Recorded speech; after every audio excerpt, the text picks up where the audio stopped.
Il principio del divieto del terzo mandato consecutivo vale per tutti i presidenti delle regioni autonome eletti a suffragio universale e diretto. Non lascia spazio a dubbi la pronuncia ad ampio raggio della Corte Costituzionale, che non si è limitata a cassare la legge statutaria della provincia autonoma di Trento, che ha innalzato da 2 a 3 il numero dei mandati consecutivi che possono essere svolti dal presidente della provincia, ma ha di fatto esteso il ragionamento anche a regioni come il Friuli Venezia Giulia, che attendevano l'effetto a cascata della pronuncia della consulta. Ha stretto giro il commento del più interessato in materia, il governatore Massimiliano Fedriga, il secondo mandato in carica, che non ha mai nascosto la sua intenzione di tentare il tris. No, non dice no al terzo mandato, dice che bisogna farlo attraverso norma nazionale.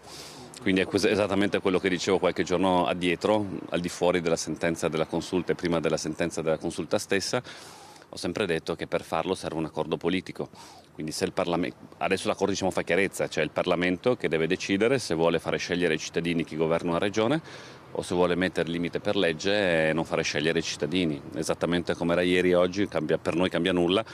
anche se potevamo farlo solo come regione. Doveva esserci un accordo politico, adesso l'accordo politico deve essere a livello nazionale, ma passava comunque di là. Va aggiunto che la Corte ha ritenuto illegittime le disposizioni impugnate dal Presidente del Consiglio dei Ministri per violazione del divieto del terzo mandato consecutivo, costituente un principio generale dell'ordinamento giuridico della Repubblica, in quanto tale vincolante anche la potestà legislativa primaria delle autonomie speciali. Quanto alla possibilità però che il Parlamento legiferi in materia, magari esaurita l'onda emotiva delle regionali, dando nuovamente campo al terzo mandato. No, mi auguro che ci sia questa volontà, che non può essere solo di un governo, mi auguro sia di un Parlamento, perché anche qua una volta governa la sinistra, una volta la destra, quante regioni a destra, quante regioni a sinistra, allora si fanno calcoli opportunistici. Secondo me i margini esistono e sono positivi, è chiaro che però